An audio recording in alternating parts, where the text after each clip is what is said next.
Well, hello, everybody. Happy Monday, and welcome to CHLY 101.7 FM. I hope you are having an absolutely delicious day. I'm Kathy Holmes. I'm with the show's called Act Three, and with me in my fabulous Zoom booth is Dennis Larrabee, and we are talking about training globally. It's the first day with my new mouth. I beg your pardon, everyone. I tell you, Dennis, sometimes we start a show easy, and when you have a cold, you get little mouth. So I'm sure many of the people that are listening to the program who are also suffering from this cold are thinking to themselves, I see myself in this. Dennis, how are you? Welcome to the program. Thanks for being here. I'm good, Kathy, and thank you so much for having me on. I really appreciate it. It's really a pleasure. We are talking about something that is very near and dear to my heart because, of course, our community relies on so many services and so many different businesses that are out there that actually help make our world run a little bit better. And Training Globally is one of those organizations. So, Dennis, why don't you start us off with telling us a little bit about what that is, and then we'll sort of break things open as we go. How about that? Sounds good. Good. So training globally in general, it really focuses around career development, so different types of training. But one of the main focuses that training globally has is focusing around mental health in Yes. the workplace. So so a part of my job is I am a mental health workforce specialist, and I work with employers in the community to provide mental health training. Well, as we go through that, what I notice right now in our community as a whole, and really in the country, is that there is a level right now of insecurity and sadness and frustration, almost in some cases, a level of anger. And people are finding themselves lashing out in ways that they never would have before. Um, Having mental health training in the workplace can help with some of that misplaced angst. Is that right? Yeah, I think it can reduce a lot. Yeah. I really, to me, it really boils down to it's about having skills and Yes. knowledge, like of how to navigate through it, Yes. to get you through the rough patches. And, the way the economy is right now, like food is super expensive. Yeah. You know, I have a kid, Yeah. Yeah. and I'm on my own doing this, and it's really expensive, the cost of living. And then to add another layer Yeah. of the stresses at work. Yeah. Um, and I think just to put it in a perspective, so when you look at, let's say you work from 9 to 5, Sure. okay, where roughly your 8 hour shift, and then you go home, cook supper, Yeah. or maybe you taking care of someone, maybe it's just you. Yeah. And in 5 hours, it's time for bed. It's 10 o'clock at night. So you're like, yeah, I'm tired. I got to go to bed. Yeah. That's 5 hours. Take that 5 hours. No, that's not including if you got kids and other stuff. But take Mhm. that 5 hours, put it 5 days a week, and that's only 25 hours in a business week that you're actually at home relaxing, or it can be stressful a little bit trying to get things done. 25 hours a week. The rest of the time is 40 hours Yes. a week. If you're working full time, that's 40 hours. Where do you think most of the stress is going to be? Yeah. I mean, Just to put it in that perspective. just the numbers alone are mind-boggling, right? Because it's true. When people, I'm like you, I'm on my own. And so Yeah, what I find is I tend to work a lot at home. I have one day in the office, right? But most of the time I'm on my own and yeah. I'm having a relationship with my computer Not so much even with people, unless I force myself to get out and do things, which I'm fairly outgoing, so I manage to do that. But at the end of the day, I find that, there that where you are trying to balance that quiet downtime, your 5 hours a night, you're still having to figure out, your laundry, you're paying the bills, like looking after sports, or if you happen to be a sports player or belong to a theater group or, a bridge tournament, or I mean whatever the after school, after life activities are. Mhm. How do you reconcile with that? You're absolutely right. I mean, I don't think I ever really thought about it that way, but we do spend 40 hours a week, whether we're in front of a computer or in our offices. What are some of those tricks that we can use to sort of come down a little bit? Well, I think like the th I guess the thing is like usually when you're at home, Yeah. you find some relaxing stuff to naturally do. Yes. Just You being know, just being you home. Yeah. you know what? Even watching TV and kind of blanking out, Yeah. Yeah. you it where it starts changing is when it's time to go to sleep Yes. and you're not getting a good sleep and Yes. you're tossing and turning and you're looking at the clock and you're like, "Oh my God, it's only 1:30." Yes. Yeah. And you're like, "Oh no." You Yes. know, because you got to work tomorrow. And Yeah. maybe there was a situation that happened at work Yeah. that is ruminating, or maybe it's just that anxious feeling of, oh no, I got to go to work tomorrow. I got to deal with this, or people that are customers that are angry, managers, the pressures, the stresses. And as tired as you physically are, and even exhausted like mentally by thinking it, a lot of people start ruminating that, thinking about their work stuff, and then they fall asleep thinking of those things. And then end up dreaming about those things on top Well, of they it. they could, yeah. Right? Like we're just normal people trying to get through and figure out life. And Yes. and those things, and then getting up in the morning, starting to feel the anxiety kicking in, Yeah. and I think it's not so much being at home is when you're at work. It's like, how do you develop skills? How do be able to relax in a very busy, hustling, especially if you're in retail, Yes. especially if it's like around the Christmas holidays or Thanksgiving, or where people are really peaked out and stressed out way more. Yeah. And not the, like I said, and the expense of the economy and where that's happening. Hmm.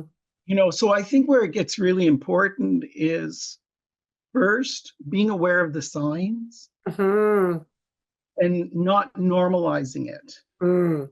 Absolutely. because that's what we do is we normalize it. We do. And let me tell you, your cortisol level, that's that stress hormone. You got to keep an eye on that because it will do tricky things to you when you're stressed. I know that to be true. A cortisol is a big, big, big, big problem. Do you think that in the workforce, say you're working in an office, do you think, high level managers or, people that are working, like there's so many different jobs in an office, for example, right? Yeah. Yeah. Is there a job that you think that's within the office where you're noticing a higher level of anxiety than any of the other positions? In a general office, right?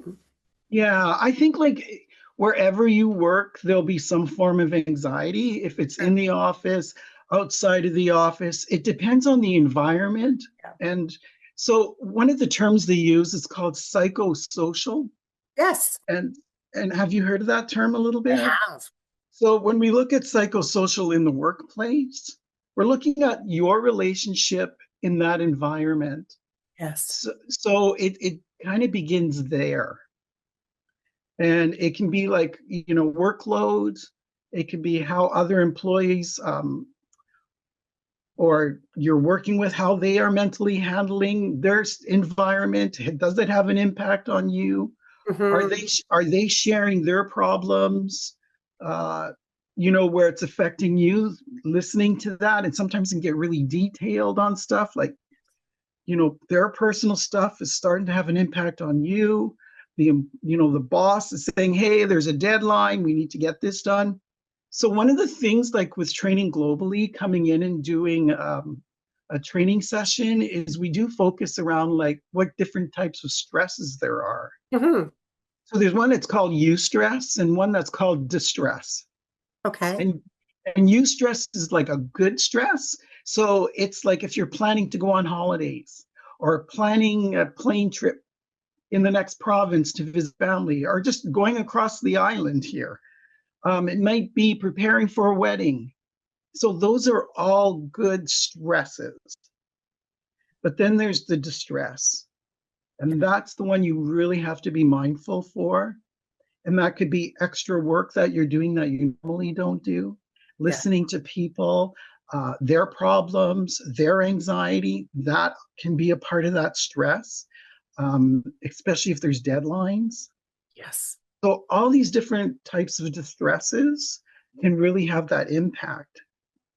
As long as it's short, your mental health might climb a little bit. You might have that anxiety, but then eventually it'll start coming down. It's when it keeps going, Yes. that's when it's prolonged. That's when it starts developing into something more, and you really have to keep an eye on that. I notice that many companies right now are struggling. That economic factor, of course, we've already spoken about when it comes to, Yeah. putting groceries on the table and things like that. But I'm finding too, as without getting into the po politics of things, because that's not the subject of today's program, but everyone is really wondering if that pink slip is going to land on their lap.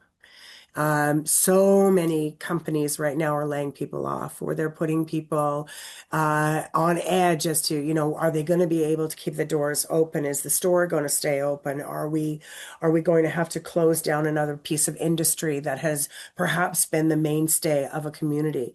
And I recognize that because many of the people that I've been speaking to, not only on Act Three for for our television program, but Mhm. in my work as well, where people are really, really afraid. They're scared that they're going to get laid off. And I think that fear of the unknown is also a way that cortisol will really begin to spike. So that's the one end of the employment factor, but the other end is the ramifications when those people are no longer there. So after a layoff has happened, a firing has happened, a shift of a position has happened, you know, staffers' theory of change, tells us that change is not welcome most of the time. It takes us a while to get used to it. Um, Yeah. and when somebody's missing all of a sudden, there's a new added stress. And quite often that workload also becomes part of the new workload. So, what kind of suggestions would you give for someone that's going through that radical change of employment drop off? Like, do you mean like the person who's getting laid off or the person where all the workload gets compiled onto Both them? sides. There's two Ah, sides, okay. both sides. Starts with the one and A goes to double the other. whammy. Yeah. The double Yeah. whammy. The double whammy. Yeah.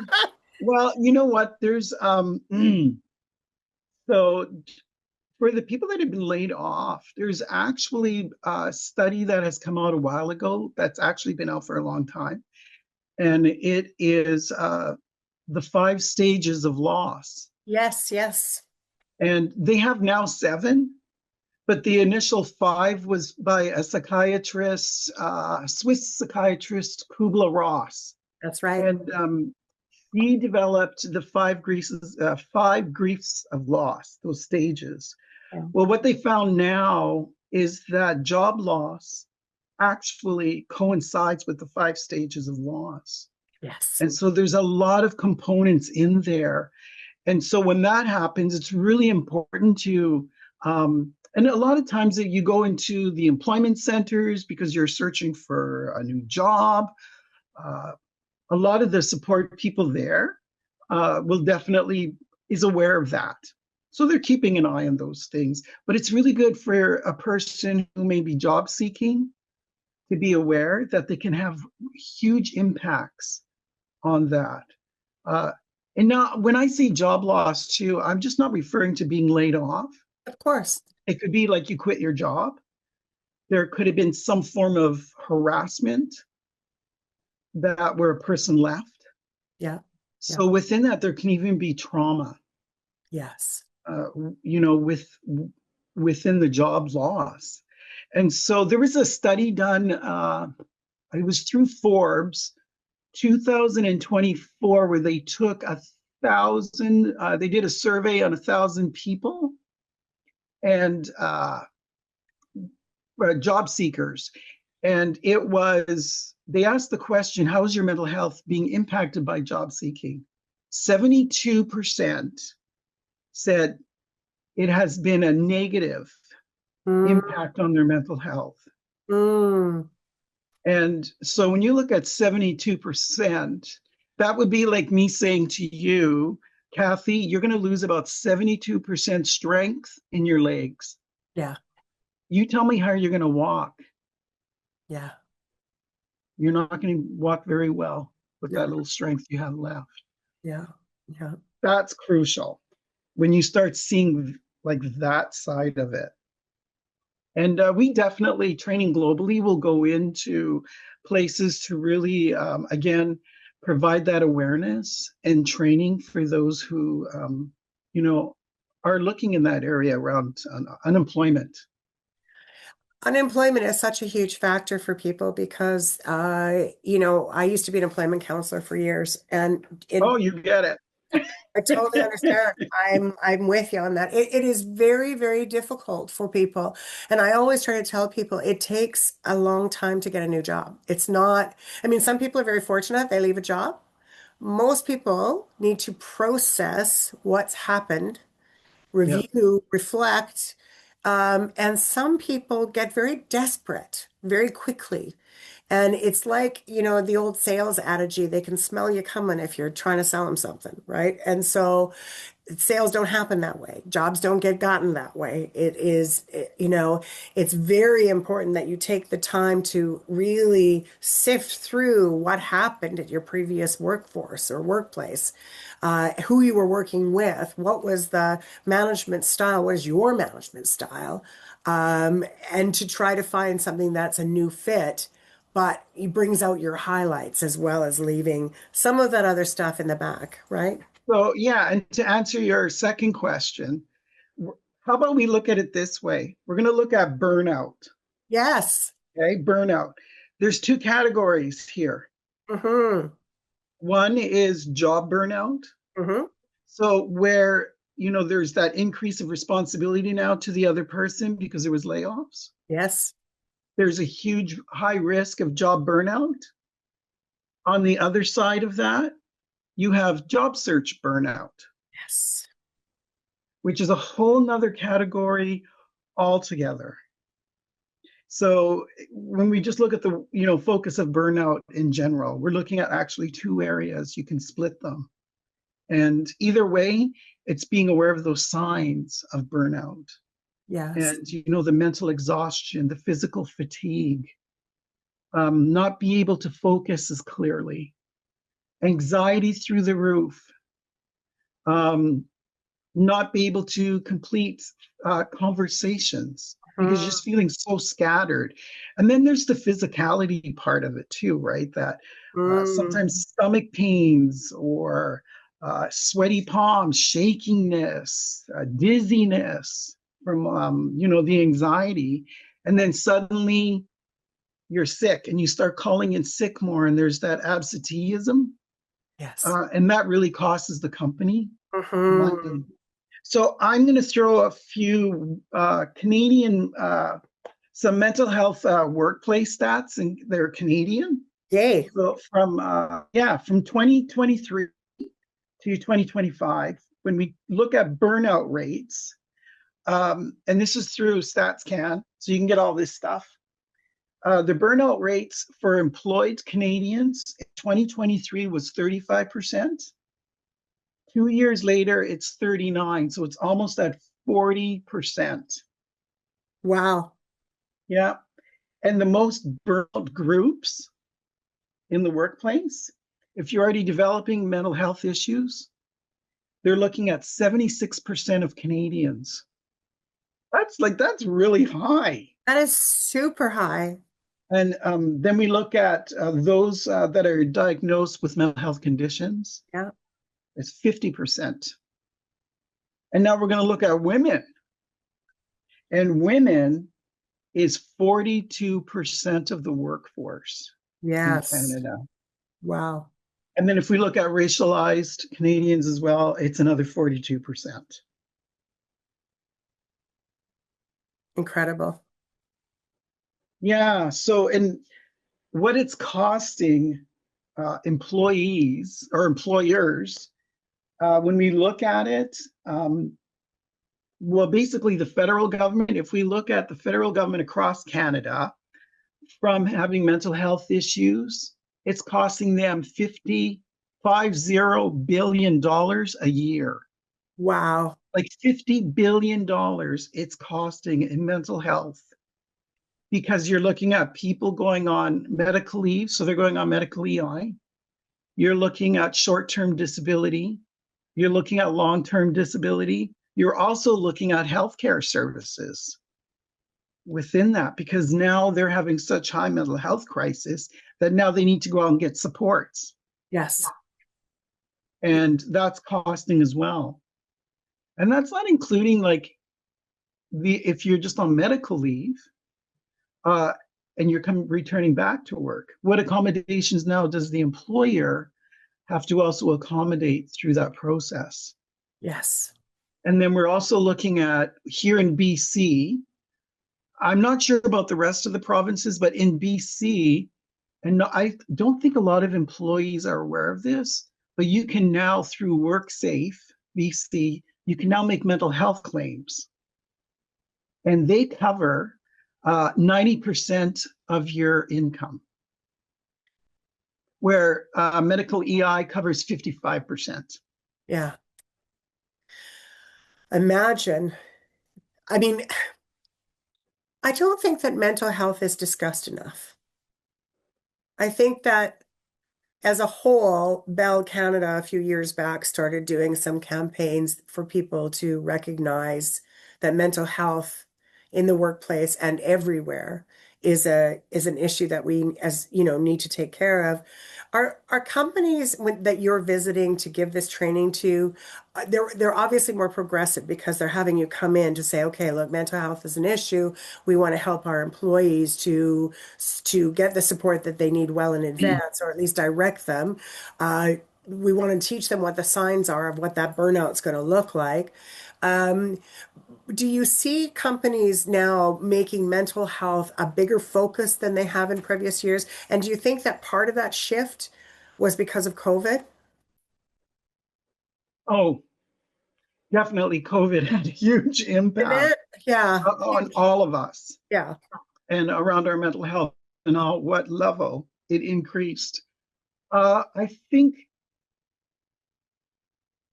I think it's a mix, to be honest, Kathy. I think it's a mixed bag when it mhm, comes to employers because they don't like, they're like, yeah, yeah, mental health in the workplace. Okay. And it's not taken seriously enough until stuff happens.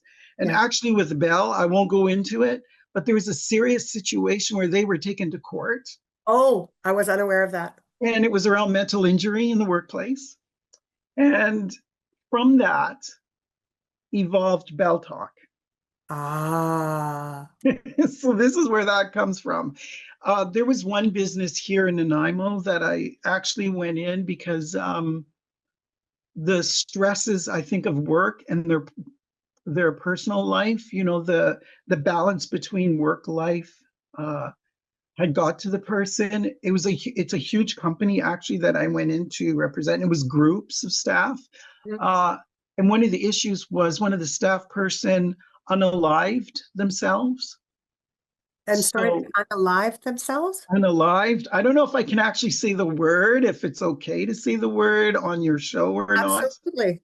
Okay, well then they committed suicide. Yeah, yeah, And and it really affected a lot of people, like a lot of the staff that worked with that individual. And it was through that I came in to yeah. do some mental health training around that and how to handle irate customers.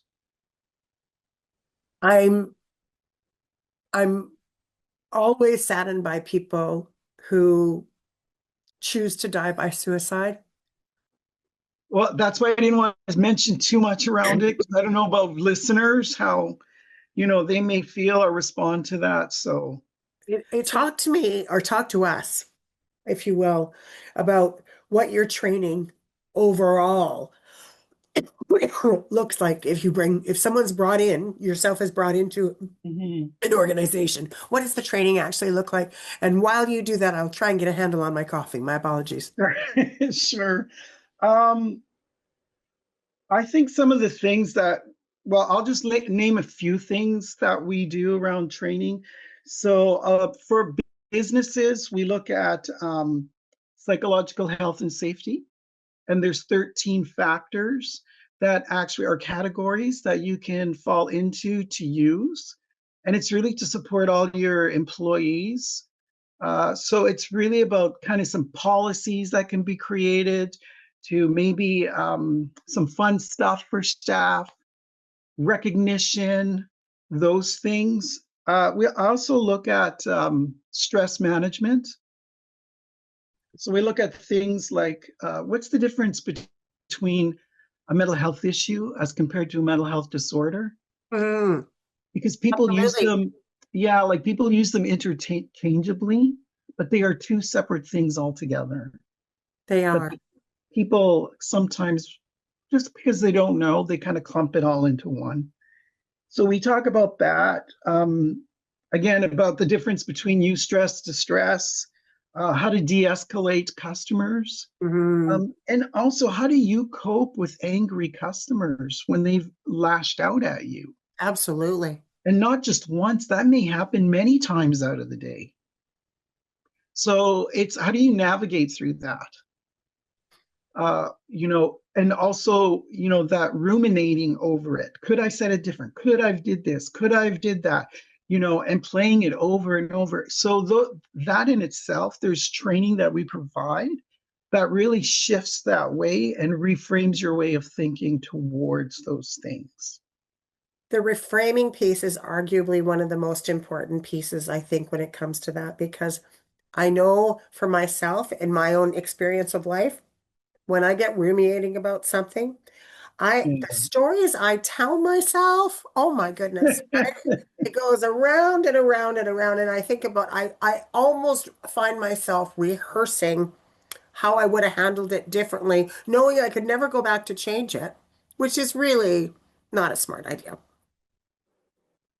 Yeah, and I think like that's the thing, is like the first thing you have to realize that when a person becomes angry, like especially in retail, and Mm, they start flipping out, saying whatever, it's not about you. exactly. That's the first thing you have to say. Okay, Exactly. this is not about me. Hmm. Because they don't even know you from a hole in the ground. So don't personalize it. That's where it starts. It's not about you. I want that to be said three more times. It's not about you because it's true. Yeah. And people do tend to take things very personally. There's nothing wrong with being personable. There's a difference between being personable and taking things on that don't belong to you. When people are upset, and I'm guessing, Dennis, I know you're going to tell me more about what you're doing in the program, but I'm guessing you've had some retail experience. I hear retailing coming up quite a bit. I'm curious. Did you spend a bit of time in the retail sector? Oh my God. When I was younger, like I used to slosh drinks for a living. Oh, I hear ya. Waiter, serving drinks, you name it, in that very food industry, alcohol beverages. Yes. I did that for many years, and I got to honestly say, it really teaches you a lot Yes. about people and about yourself. Hmm. But it does take a toll. It can take a toll on you. And I think any job, literally at some point, if you're not aware of the signs, Yes. by then it may be at a point where it's not about prevention anymore. It's about support. Hmm. I And just wanted to give you so here's the current stats for 2025. yes. The Canadian stats for mental health. It says nearly 3 in 5 employed Canadians are affected by mental health diagnosis. Wow. So if there's 5 people in a room, 3 of those people most likely have some form of mental health issue. That's how high this is. So look at your staff. Well, what I'm thinking is, I mean, even when I look at my studio, right, and the Yeah, incredible people that I'm working with there, I know of a couple of people that I know have had some challenges over years of their life with mental health. yeah, Have shared with me without going into any details. One of the things that I know for sure is that most adults go through a series of years where depression may be more prominent than at other times in their life. Um, DSM-5, I think, is the proper yeah, term, has yeah. a whole gamut of ranges of different mental health disorders. Yeah. Um, we can't see a mental health dysfunction in people Mm. usually. And so there's the assumption that everybody's okay. How do we break those assumptions so that people feel safe in the workplace? Well, I think the first thing is around education Mm, and that awareness and getting comfortable with it. yes. People see it as a sign of weakness, and it's not. Mm, It literally, we're human. We are so dimensional creatures absolutely. that, that there's way more to us. Yeah. And I think that's where we have to look at it differently, that everyone gets anxiety, everyone gets depressed. Yeah. It's to what levels and how long does that keep going on that we have to be aware of. And then what are the signs to those? And get comfortable having those discussions and Yeah. also acknowledging the fact that because we are avoiding it, it's increasing. Hmm. And that's where it's really starting. And I mean, the stats are getting higher and higher. So I'm gonna try to put things in perspective when it comes to training globally and kind of our approach. Perfect. And since we live on Vancouver Island, I'm going to use the analogy of a surfer. Oh, wonderful. Love it. Okay. So you are the surfer, when you see the wave, you're riding that wave. That's the situation. That could be your anxiety. It could be in the environment, whatever that is. You have to ride the wave, like it or not. You're riding it. Yes. We're looking at the surfboard. Training Globally wants to give you the tools to be able to ride that surfboard. And as you as the surfer will have those skills to Hmm. be able to ride that wave using that surfboard as the tool. Fantastic. Does that kind of It does. It makes perfect sense okay? to me. And it makes sense to me because I've just come down from Tofino Ucula where I was watching the surfers ride the waves. So for me, it makes perfect sense. And I think for our listeners, it does too. And I Brilliant. think like just to add to it just a little more is, do you ever notice you'll see some surfers and they're riding these massive, huge waves? I mean, like, oh my God, they almost look like tidal waves. They're Absolutely. so massive. And Hmm. they ride it. They ride it right out completely. And everyone's like, oh my God, they made it. But Yeah, then that same surfer can ride a wave that's only half that size and fall and tumble and get caught up. yeah, And it makes no sense sometimes that yeah. how could someone at one time ride such a big wave and then at the next time ride such a smaller wave and fall and tumble? And Absolutely. and that's a part of life. Hmm. But it's be able to navigate through that. Yeah, If you can, not only for the surfboard, to be able to, for that to be the tool, we want to give you the tools also that if you fall inside that wave, that turbulent water pulling you around, we want to be able to give you the tools that you can swim out of that. Absolutely. And I think it's important that we give the tools for people to swim out of that when we can. And I think the most important one that we need to give is for people to be kinder to themselves. I think that it's very easy if you're a giving human to be very thoughtful of other people, to be very warm and cordial and polite and kind. And you would never say to your friend who is having a hard time, get your shit together, pardon my word, right? Yeah. We wouldn't do Yeah. it. It's not how we would talk to them. We would hold space for people. We would allow them to breathe. We would not try to fix them. We would just listen. We do that as friends, but we often don't do that for ourselves. And so I think if we could change that dialogue within ourselves to say, hey, be a good friend to yourself and give yourself the time that you need, I think that that goes a long way in showing your own self that, hey, you got the conniptions to get her done, you can take care of it, Yeah. but also just to settle down the wave because, things will happen inevitably in everybody's life. And it's just how do we manage those turbulences? And those waves do subside. They do. Yeah, there's always, They I'm a come down. sailor. Our situations, they do They do. subside. So it's Exactly. riding it out until then, you know? I'm a sailor from way back, and I gotta tell you, you know when a squall is coming, you can see it. And so you ride out the squall, and the waters be calmed before you know it. But it just, in that moment, it's scarier than scary, but you just gotta ride the storm. Well, and the thing is when you have some of the tools that you can navigate through it, Yes. it's less scary. It's so much less You scary. know, it's like, and I'm not saying it's not easy. It's still going to be challenging, but now you're more aware of it and what's going on with you and go, oh my God, this makes sense. I'm not going crazy. It's not all in my mind. It's not an imagination. You Absolutely. know, there's some validation there that when we come in to provide training sessions is to say, no, what you're feeling is real and it's not Mhm. part of your imagination.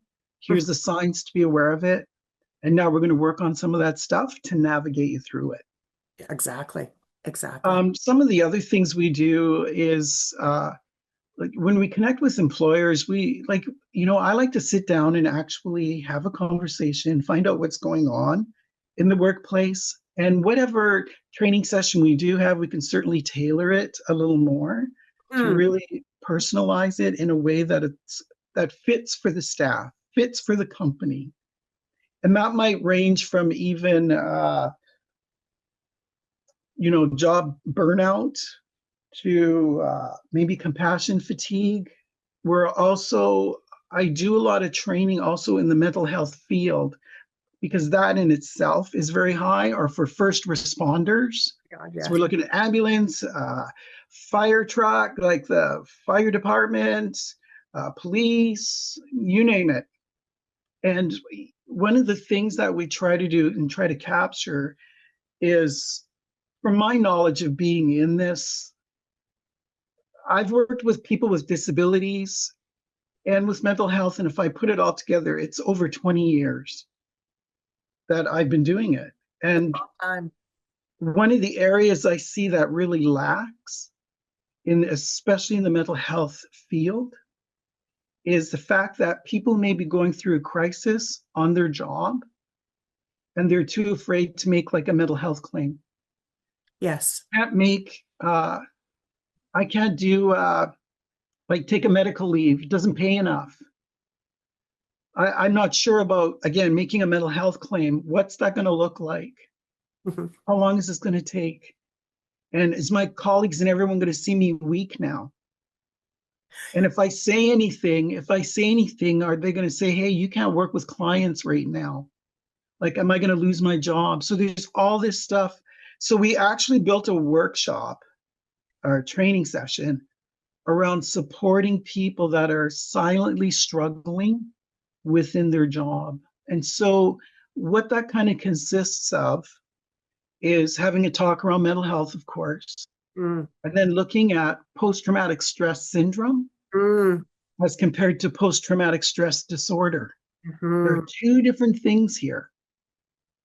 And looking at those signs and warnings And then moving on to what is called post-traumatic growth. So it's growing within your trauma or the crisis that you're in. And we talk about that and provide some training around post-traumatic growth. A lot of people, when they figure they have post-traumatic, like PTSD, Hmm. they just think, oh, that's it. But there's actually, again, post-traumatic growth that you can use within your PTSD to actually help you grow from it. And so we look at that. And then if there's still might be struggling, we also in that training session look at making a mental health claim. And what is the process?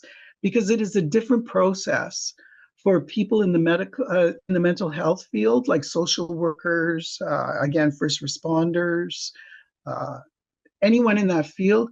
The process is a lot different Yes. than someone who would make a mental health claim in the workplace. Like if they're in retail or whatever kind of industry they're in, Hmm. that process will be different as compared to the different process for people in the mental health field. It's a So different trauma that happens, I think, yeah, right? well, and I think the thing is the process is different um, for people in the mental health field, but it's really the training is to focus around people who are silently suffering Mm. and choose not to get any type of support. Yes. So, what do you do with the people that are suffering silently? Yeah. And that's where, and there's been a little bit like, I don't know about that, Dennis. But the thing is, there's many people that is going through that silent suffering. So, what can we do to support them that are? The silent suffering I get, I really do because, that's one of the reasons why, you see young people who are cutting, for example, or young people, older people that are doing the same. Any number of different issues that people are living through. Divorce is a big one for people, and the thought of losing your children, the worries that are attached. I feel that men quite often will choose, and I'm sorry, Dennis, you're a man. My apologies. I'm to assume something, but a lot of men that I have worked with in my lifetime are not open necessarily to getting mental health supports because they don't want to appear to be weak, which is Statistically, yeah, like there's the numbers are really high, and I'll just say this briefly, not to discuss it, because I really don't want to be triggering anyone who listens to the program. But when it comes to men and suicide here in Canada, it's 3 times higher than women, yes. like And 3 times higher. And to me, that's a crisis in itself. it is. It not only is it 3 times higher in women, or 3 times higher in men, pardon me, than in women. It's also the month of March is the highest, statistically, the highest number of people who die by suicide when the spring comes, because evidence supports that they don't want to start the fresh new year again. So they may be thinking about it over Christmas, over January, over February, and then start to, um, You know what? I didn't know that. yeah, it's a very, I just learned there something. you go. I love to share too. So it is really important that we recognize that at this time of year to watch those signs and to note that, not everyone is who is going through something is going to go down that path, but to be aware that there are many different degrees of what the path would look like for any individual. I'm just going to take a quick moment here. I apologize. We've had so much fun with our conversation, although it's such a heavy subject. It's been so enlightening to hear you speak and to share with you Well, the statistics and the wonderful training that you have to offer. So please just bear with me for one moment. I'm not coughing at the moment, so this is a good sign. While my throat is doing okay. If you have just tuned in to Act 3, thank you for tuning in every Monday. We sure appreciate it. Don't forget to watch us on Rogers Cable 4. You can also find us on YouTube, iHeartRadio, Spotify. And did you know we were on Amazon? I just found that out. I've got a couple of other announcements to let you know about. Volunteer Nanaimo, I believe on April the 29th, is going to do a Red Heart breakfast. I don't know whether or not you guys are aware of this, but Volunteer Nanaimo has been around for 49 years. And most of the agencies that work within our community rely on Volunteer Nanaimo. Having said that, funding has been a little bit more challenging this year for many, many organizations, and Volunteer Nanaimo has been one of the ones who has seen the cutbacks. So the breakfast that is being done is to help raise some money for the much needed programs within our community for youth, for older adults, for all of us, and keeps us having some opportunities to volunteer. So if it's something you're interested in or you'd like to volunteer Nanaimo, may I suggest you go to their website at vnnanaimo.ca and you can find out more about Volunteer Nanaimo. And as you know, I love a good gala. And Glitter 2026 is coming up. I know it's September the 12th. The entertainers are now in place. It is going to be the show of the century. All kinds of incredible people are going to be there while we raise money for the Foundry. It's our hope this year to raise, I don't know, $100,000 if we can. Youth need our help, and we want to be a part of that. So please, if you're interested in anything to do with glitter, just go to Glitter 2026 and you will find out all kinds of information. Tickets will be on sale soon. And once again, I invite you to always tune in to Act 3 on CHLY 101.7 FM. We love you. We sure do. Lots more to come. And in my Zoom booth, I remind you that I have Dennis Larrabee, and he is, what is it's called Training Globally is the name of your organization, right? Have I got that right? Yeah, yeah, you Perfect. got it. Yeah, Amazing. So just before we went for the quick break there, yeah, we were talking about men and we were talking about people that were dying by suicide at this time of year. But what I also really want to break open for a few minutes is about the stigma, not stigmatism, the stigma that often circles around mental health. And so, a lot of people are really afraid of reaching out, as you said, to, make a claim for mental health. They're nervous about it. And they don't want to be seen as having a problem, right? They don't want to be a problem at work. They don't want to have a problem at work. And they don't want people to know their business. And so there is this, there is this fear that people have because they don't want to be boxed into a little cage of, somebody that can't be approached or spoken to because we might trigger or hurt someone in some way. And none of us want to do that. How do we break those stigmas and make mental health, I have a cold. We're listening to me coughing on the show and snorting and snuffling and all that other stuff. People know what a cold is. They just go, oh, she's got a cold, whatever, no big deal, right? yeah. But if we say that we're having a mental health issue, somehow it's a bit of a pushback. Why do we have such a problem in our society? That's a really good question. And I think really, my, I think actually, because I'm trying to think of this in a rounded way Yes, yes. that really can encompass everyone. And I think really it's just, you know what, people don't know how to handle it. They don't know what to say. They don't know. It's just they don't know. They don't have the knowledge. So it feels uncomfortable and awkward. And they don't want to say the wrong thing that might make things worse. Yeah, Or sometimes, by saying, oh, you'll be fine, yeah, they know that the person most likely isn't, but they're trying to do their best, to just encourage and support. And at the same time, they just don't know what to do. yeah. And I think that a lot That's of the thing. And I think that's why having like training globally come in, have those communications, have those discussions. And if people are really silently struggling, I'm going to let you in on a little secret with people who are think no one knows. Eventually, it will become more and more dominant, those mental health issues, that people around you will start to see them. yeah.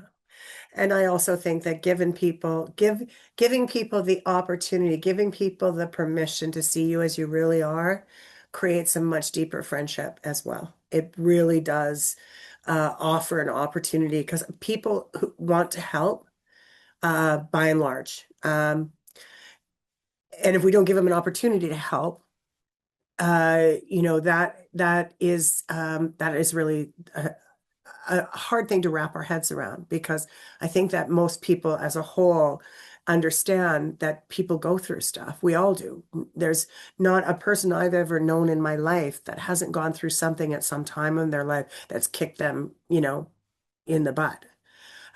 So having an opportunity to be there for somebody else is a privilege. I forgot And to tell, sorry, I'm so sorry, just really, really fast yeah, because I'm just looking at the clock and realizing we're almost out of time. And I forgot to tell people to go get a piece of paper and a pen. So quickly go get a piece of paper and a pen because we're almost done and you're going to need his information. So if you're driving, pull over. We'll get that information out to you in just a second. But go grab your paper and pen. And I'm so sorry to interrupt you, Dennis. You were about to say? well, I think the thing is you know what? By listening to someone, that's the best, really, and honestly, you can do. And there is really and truthfully, there is no wrong. Like, there's nothing, you know, where it is when you walk away knowing, but you don't do anything. Yeah. That's where, at least talk to your supervisor, talk to the manager, and saying, I'm a little concerned, or I'm a little worried about this person. Why? Well, because they've been doing this or saying this, or they've been coming in and they haven't been talkative. They haven't been showing up at lunch with the rest of us. Their hygiene, their clothes, they don't look good. Like saying those things even to a manager or to a supervisor, that is helping, that is supporting, Yes. that is doing the right thing. Absolutely. Absolutely.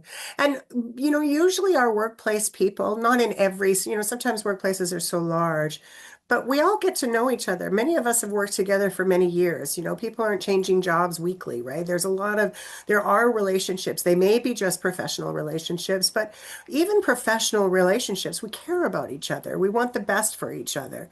And so it is absolutely important and necessary that we keep tabs and make sure that people are doing okay. We just told people to go get a piece of paper and a pen. How do people find you, Dennis? Well, there's a couple of ways. Okay. One, you can go on the website, which is trainingglobally.ca, all one word, or you can give us a call. And the number is 778 960 0305. Do you want to say that I'd number be, one more time? yeah, 778 960 0305. And it'll be a direct line to me. And I'd be more than happy to have a chat with you over the phone and even come in and connect with you at the work site. I think that your way and your calmness and your gentility and just you're a lovely, lovely human. And thank you for what Oh, you do in community. It makes such thanks, Kathy. it makes such a big difference for people to feel like that they can go to an organization and they can get the training that they need to help the staff do their jobs better and live better lives. So I think that what you're doing is really tremendous. So thank you for all of that. I always like to end the show with my favorite part. And all of my listeners know my favorite part is the wisdom. What's the takeaway? So if you could just take a moment to, let us know if you could imbibe anything to our community about your experiences, the work you're doing, what might that look like for you? Well, I would say it's okay to be afraid. Yeah. Take a breath. Hmm. And when you breathe out, call, talk to a friend, whomever it might be, to reach out.